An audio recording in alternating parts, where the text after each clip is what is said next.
Listen only mode. Hi everyone, thank you for joining us today for our political webinar. My name is Crystal and I work in sales here at El Toro. I also have Marty here. He is our political expert in sales also here at El Toro. I'm going to give you a quick rundown if you're not familiar with El Toro and our products. So our core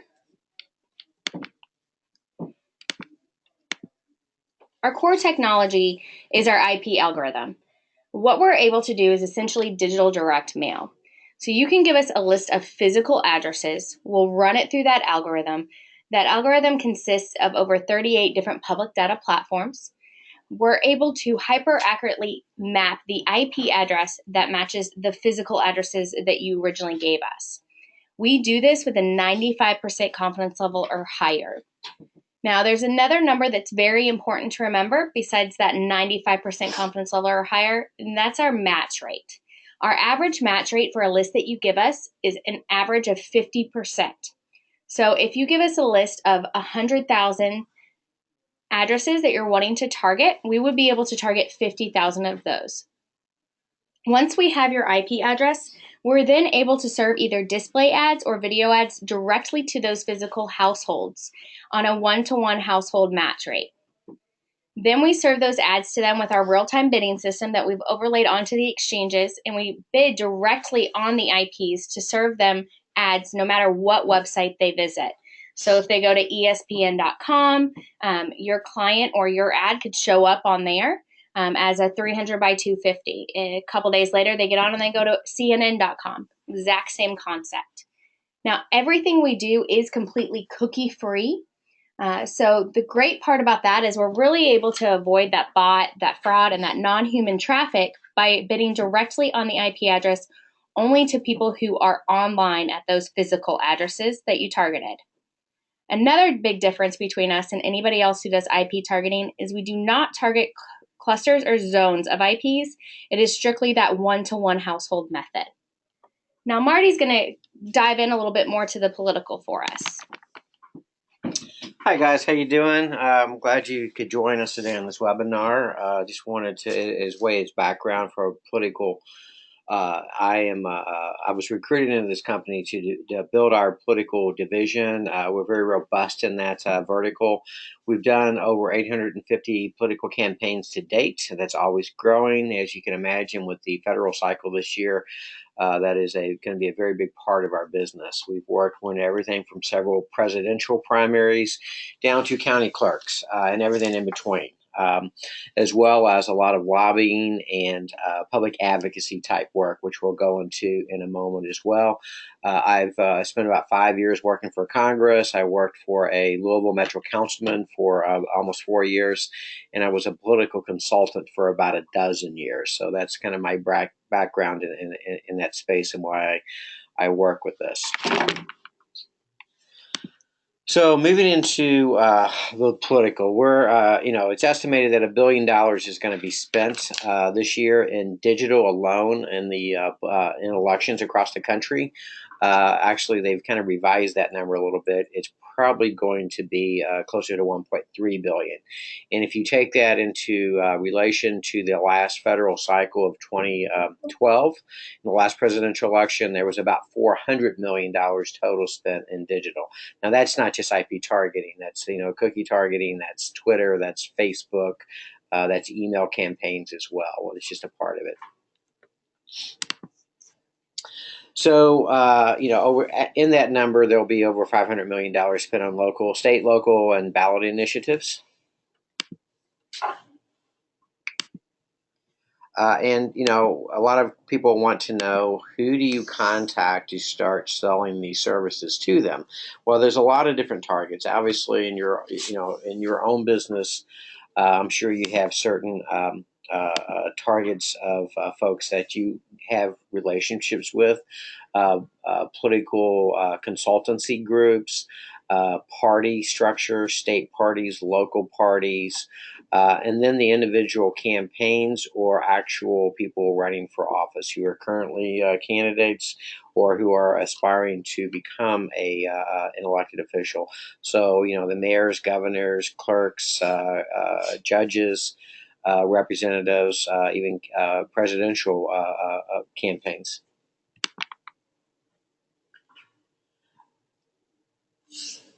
Some of the people you're definitely going to want to get in front to are those that have got sway within those campaigns. So campaign managers, digital campaign managers, also field directors are another good person in there.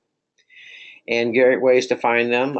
Most states have their Secretary of State or Board of Elections. Sometimes those are one and the same. Or local board of election by county, you have to file for office, and you can go on typically their websites and find the name and addresses of those elected officials who have registered to run to be on the ballot that year. And typically there are sometimes a email address that will be listed for them. So that's a really good way to reach out to them.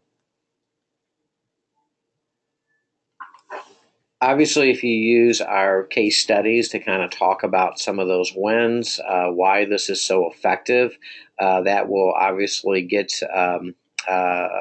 their attention. See one of the slides that only has us at 400 political campaigns. I think we need to update that a little.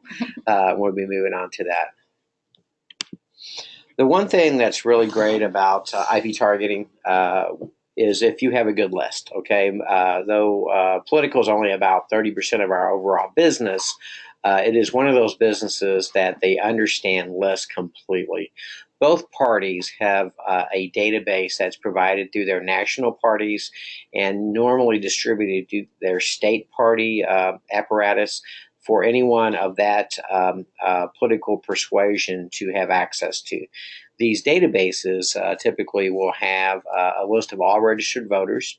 It will have their name, address, gender, birth date, age, political registration, and voter history. So obviously, if you wanted to work in a primary, say a closed primary where you only wanted to target Democratic voters, you could pull from this database a list of Democratic voters only in that specific district who may have voted, 3 out of the last 5 Democratic primaries. So we know they're going to get out and vote in a primary, and you can target just them. Very great, very good data that we can use. One of our very first races was in Mayor Garcetti's race in Los Angeles a couple of years ago. During that primary, that Democratic primary, he was not really picked to win. He was sort of an underdog. What we were able to do is take a list from the campaign of Latino voters or Hispanic voters, or households. We were also given those in list of English as the main language in the household, or if they were Spanish-speaking households, and we were therefore able to deliver a banner display ad directly to those households in either language. So therefore, you'd have much better resonance. Mayor Garcetti went on to win, and since this was actually one of our very first campaigns we ever did, it was really kind of set the stage for our future growth. In 2014, as we were expanding, and this is actually a Kentucky race in Louisville where we are headquartered, we were able to really show some great measurement on the efficacy of using our platform.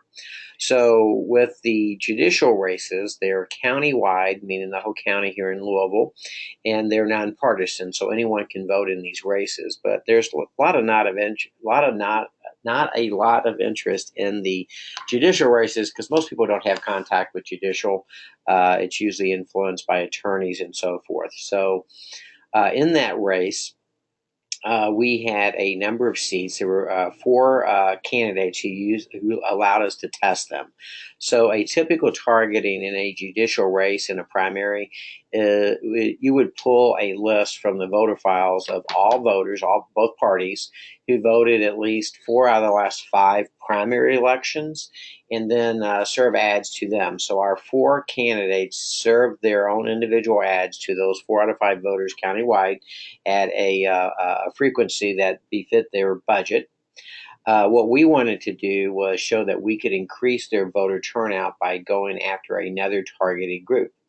In 2014, it was going to be a very low turnout because there was not a lot of primary oppositions top of, ticket. The U.S. Senate races, the congressional races, and a lot of the mayoral races and other council races did not really have real primary opponents, so there was not a lot of interest to go out to vote. So what we did in two very specific races, there was an open seat for a House, a state House of Representative seat, and an open seat for a Metro Council member that had retired after about 15 years. So in those races, in that Metro Council race, it was in a very solid Democratic Party town, and 10 Democrats ran for that. So we knew with that activity, there'd be a much higher voter turnout of Democrats. And then across town in a very solid Republican district, we knew that that House seat that had two pretty well-known, well-financed Republicans would turn out higher than average vote turnout as compared to the rest of the county. So in those two districts, we pulled voter files in that council seat, that Democratic area, of Democratic voters who had voted at least two out of the last five primary elections, and we served them on average an additional 30 ad impressions over a 2-week period ending on election day.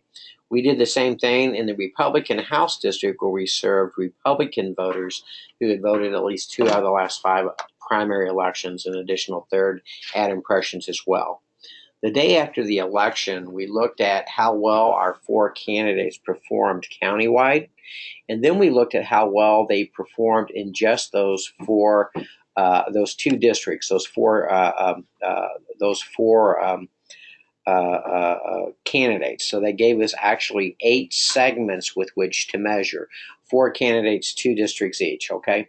And when we looked at each of those turnouts in those 2 areas for them, we showed on average an 18% higher voter turnout than in the rest of the county. So therefore, it really showed how effective that targeting is to those voters. Moving on. Political ballot initiative that we did. This is in Oregon, where we were running a ballot initiative for a client that was working against a fluoridation program in Portland, Oregon. So the city council and mayor put together some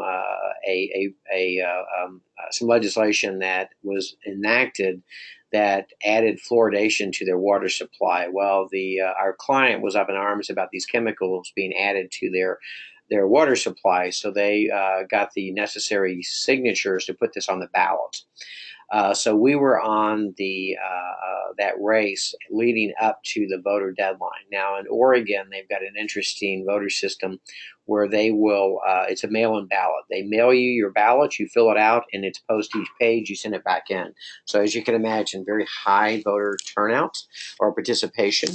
And also, if you're a political party or a committee, you can check with the Board of Elections each day and receive a list of those members who had sent their ballot back. Therefore, we're able to narrow our target list of people who have not returned that ballot yet. So we took that list, updated that on a daily basis, Monday through Friday, and continued with that message to get these people to vote against the fluoridation of their water. Early in this race, about 3 weeks before the voter file or the ballot deadline was, the local paper showed that the pro-fluoridation folks that were financed by the chemical company who had this contract were about 9% ahead of their pose, okay? And then after the race was over, we showed that we won that race by, I think, almost 10%. Now, that's been a number of years ago. We've since done other ballot initiatives in Oregon for some anti-GMO legislation, and more recently in Carl's Bay, California, where we helped pass a water issue that was on their ballot there alone. Now, this other one that we're looking at now, this Craft Brewers Guild, was a very interesting race for us because this was not a voter initiative. This was actually to sway elected officials to vote. Now, this was the bill that was a real David and Goliath type situation, and this happened once again in our Kentucky legislature, which I'm very familiar with, and I never thought this bill had a chance of passing. So, as way as background, Anheuser-Busch had gotten through a loophole in our three-tier distribution laws. Most states, including Kentucky, a producer sells to a distributor who sells to the end client. So Anheuser-Busch was able to get through that system through a loophole about 40 years ago and acquire their own distribution company, and they only distributed Anheuser-Busch products. Fast forward 40 years, they went out and bought another company from a family in western Kentucky, the largest distributor in the entire western half of the state. And their intent was, after receiving their distribution license, they were going to only distribute Anheuser-Busch products and drop all those other brands. In Louisville, that was fine. There's other distribution companies that would be happy to pick up those portfolios. In this case, it meant that a lot of beers would not have a way to market, and this was especially concerning to the Kentucky Craft Brewers Guild, the local microbreweries across the state. So they, through their PR firm, who was our customer, petitioned the Speaker of the House for redress, who agreed with them. He proposed legislation that said that no out-of-state producer would be eligible for an in-state distribution license. Therefore, if this bill passed, it would mean that Anheuser-Busch would not only have to sell their newly acquired company, but they would have to sell their 40-year-old company and go to a third-party distribution company like everybody else. The way we accomplished this was to map the IP addresses at the state capitol and the legislative office building, along with the home addresses of all the statewide legislators and other key people. We served that as one campaign segment with a message that said, level the playing field for all Kentucky businesses. Support House Bill 168, call your legislator, and it had their number for their switchboard, which if you call or email them, they track all that information in their district so that they have a pulse on the finger of their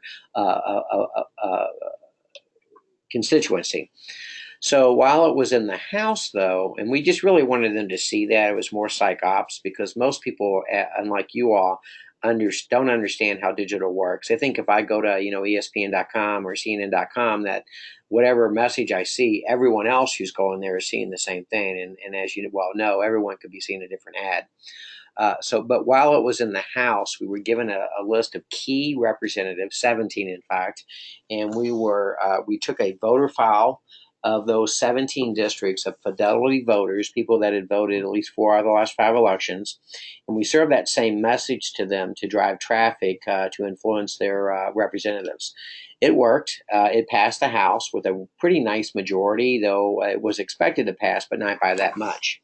When that happened, we killed that segment. When it went to the Senate, where it was basically dead on arrival, we were given 15 state senators. With my suggestion, we separated those districts by party affiliation. So we pulled those fidelity voter files of Democrats and ours, and we served those about 25 ads a week, which is a very healthy clip of ads. But if it was a Republican senator, we served that Republican list an additional 20 ads on top of that. So we were really nailing these folks. So at the end of this, we ended up flipping enough votes that this bill actually passed. It was a shocker to all. It was signed into law, and Anheuser-Busch has since sold both companies. The other metric there to measure when you are dealing with lobbying in a state or federal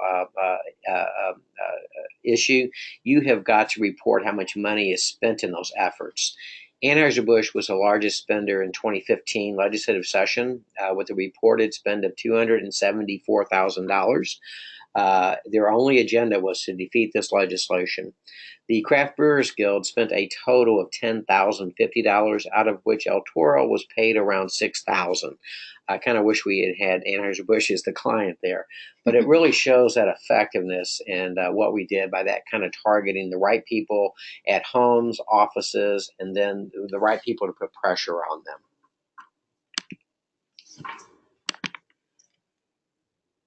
So, as I said, this is just a great tool for political campaigns. All marketing is about touches, right? So, in political, it's the same. You need to touch that uninformed or undecided voter a number of times before they convert. Obviously, direct mail works very well, but it's expensive and it's a one time shot. So, for pennies, we can hit those same voters or touch them each time. We've seen some great ways of just general get out to vote starting 2 to 4 weeks before the before the election and driving those folks to the polls. A lot of times it's better to really speak to somebody in a demographic or geographic location. So let's say you've got a mayoral race, instead of just saying, vote for Joe Smith for mayor of Chicago, let's look at pulling a list of people of different demographic group, maybe seniors or women or veterans or Hispanic voters, and then saying, Joe Smith will fight for Hispanic voters in Chicago, or going even deeper into the locale. So Joe Smith will fight for uh, uh, Hispanic voters in Arlington Heights or something like that. So you can pull those different lists.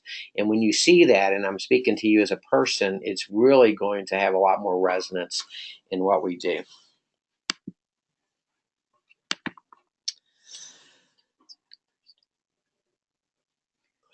So someone asked a question. Any idea of those 800 plus campaigns that we've ran? How many we've helped win? Yeah, absolutely. That's a great question. Okay, right now I don't have the exact count, but we have about an 80 to 85% win rate. I will tell you that is not as important. Well, it is important to have a great win rate, but I will tell you this: as you all know, most of you guys are with agencies or firms. 92% of our work or more is with an agency. We do not do a lot of in work with a client, maybe a little bit more here in Kentucky just for personal relationships. But we will work with a big agency that's going to have a number of clients. And as you know, some of these clients are going to win, okay? Someone who's an incumbent running for reelection, they never lose. But occasionally you will have a client that comes in, they kind of fall on the sword for the party to run against an incumbent with no chance of winning. We're not going to say no to that race, even though it's going to reduce our win rate ratio, if that makes sense. So Marty's going to go over a few more common questions and objections that we get for political. But if you have any questions, please feel free to type them into the chat box and we'll try to cover those as well. So what about privacy? Yeah, with privacy, first of all, with doing business with us, you'll sign our master services agreement, and within that service agreement, there is a mutual non-disclosure agreement. So we will not discuss anything with your clients. Okay. Obviously, in the political space, you can work directly with a campaign, or you can work with a committee or a PAC to do an independent expenditure. Absolutely, that's a no-no if there's any crossing of threads there. So sometimes we will actually work with a client and a PAC doing an IE, and that is completely firewalled within our systems and our sales reps, so there's no crossover there. Secondly, anytime we're dealing with a list, a voter file, or CRM data for a business for that fact, or a union membership list, or a organization list, that is your property as a client. So you're uploading that list into your own secure portal. We will not share that. We will not keep that. We will not sell that. As a matter of fact, our system is designed to delete a list several days post campaign. So we don't even have access to that any longer. Also, as you're loading those lists, we don't know what they are. I mean, if we looked at the ad, we could probably guess that, something about the list, but you're not really telling us what that is. When we do bid in our system, we assign a number to that, a non-identifiable number. So someone within the DSP would not actually be able to see that IP address or the associated name or address. So we kind of protect you on the inside of the system as well. I have a membership, prospect, or client list. Can I use this? Absolutely. Any list that you've got, we can use. Generally, we like to see a last name, street address, and zip code. That's simple. We don't need the last name, but it helps us clean up your list. A lot of times we reduce the size of your list, but we make your list tighter. So if you're targeting a certain, a voter, you want to make sure you're hitting that voter. And if he had moved and not updated his voter file, we're going to be hitting that same house. But if he'd moved and you gave me an old list, we would see that that person was no longer there, and we would reject that in our matches as well. Do the online ads go to everyone on the list that I give you? No, we average about a 50% match rate. Sometimes it's a little lower, sometimes it's a lot higher. I think the highest match rate I've ever seen was about a 68%, but it just depended on the data that you give us, how clean it is. If it's properly formatted, we tend to do a little bit higher match rates in an urban district as opposed to a rural. We would definitely do a much higher match rate in a more affluent area as opposed to a more depressed economic area. And that's basically just because some of our metrics and the fact that more affluent areas are going to have more dedicated home internet access. So we'll be able to map those a little better. Should I use El Toro for everything? Absolutely not. You don't never put everything, all your eggs in one basket, okay? So we are a wonderful tool for you guys, but we're just a tool. We're very effective, and we can measure that efficacy. So typically, as I mentioned before, most of our work is in the commercial world. So when we run your list, we'll have that 50% match rate. We give that back to you. You'll see who we targeted and who we couldn't target, which is basically a built-in control group to measure against post-campaign. So if it's a client, I'll give it a commercial example. So if you have a client that is selling a product and they collect that conversion data, who bought that product or service, and can provide us those names and addresses post-campaign, we then do a matchback analysis where we will match back everybody who bought that product address for address on those that we targeted ads to, and everyone address for address in that control group that we did not serve one ad to and had nothing to do with it, but they converted anyway for because they got a mailer or just knew the business or what have you. And then at the end of that campaign, what we want to see is that targeted group outperforms the control group. And that shows a true empirical measurement of attribution of what we did for you. Okay, this is nothing you can acquire or use in a cookie related world because you don't know which house that ad is going to like we do. Okay, so in the political world, I don't know how you vote, but I do know if you vote. So I can do that same matchback analysis post campaign to show the difference of voter participation against that control group of that same demographic group. Now, obviously, it's going to take a few months to get that data because you'll be dependent upon looking at the voter files being updated from the voter participation from the Secretary of State's office.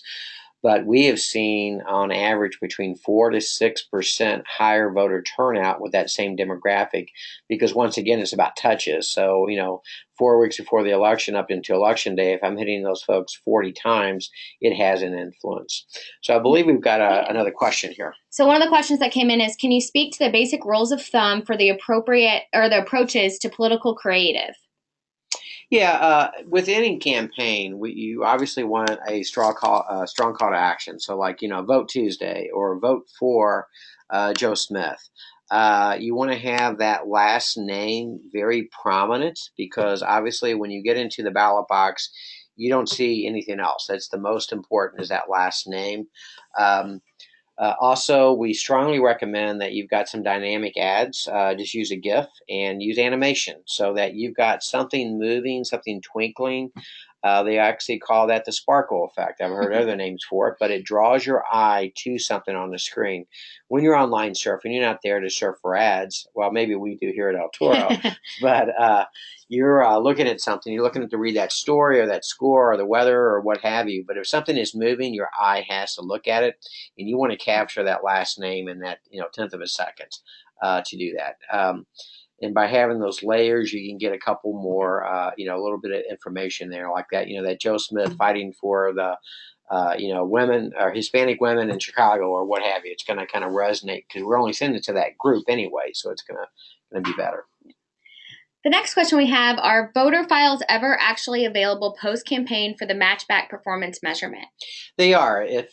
For example, if you are Democratic, okay, and you subscribe, if your candidate or committee has bought the voter file, they call it Vote Builder.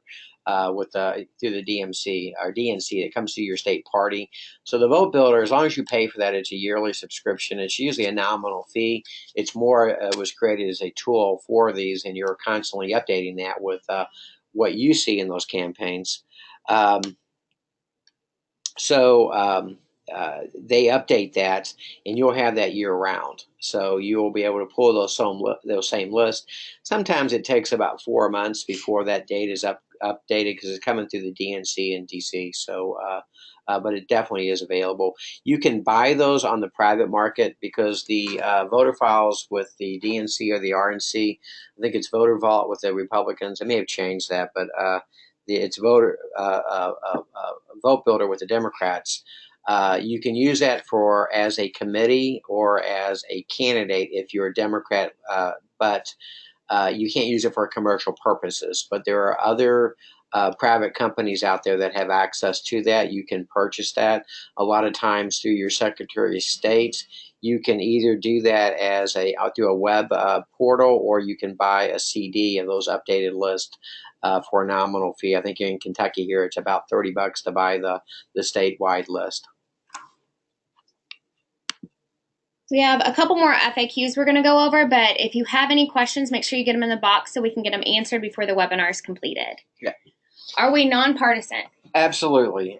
We are actually nonpartisan and sort of agnostic here at El Toro. We are running a business, and the majority of our business, as I mentioned before, about over 90% is through agencies like yourselves. We work with marketing firms, PR firms, government relation firms, and political consulting groups, from very big very small one-man operations up to some of the biggest ones in DC.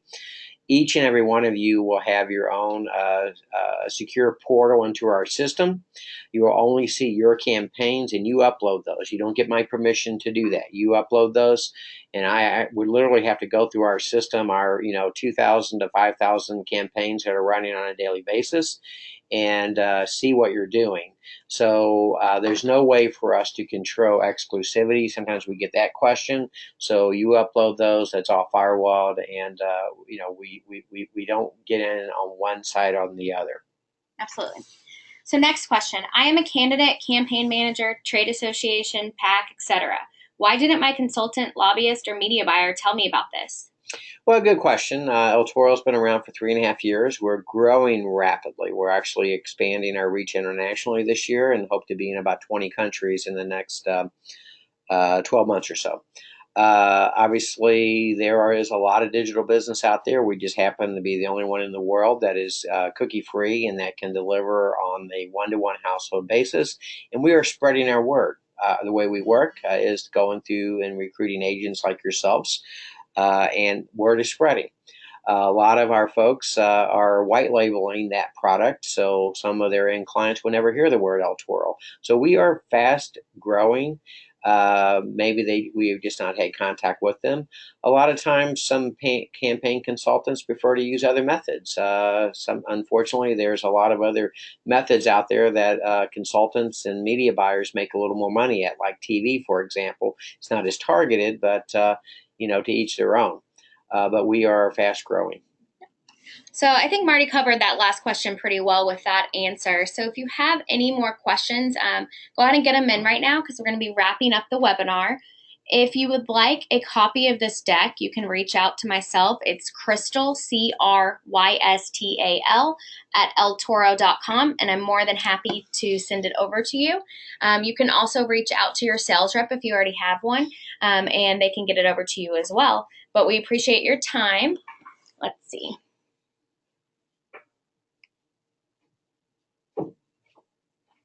It doesn't look like anybody else has any questions.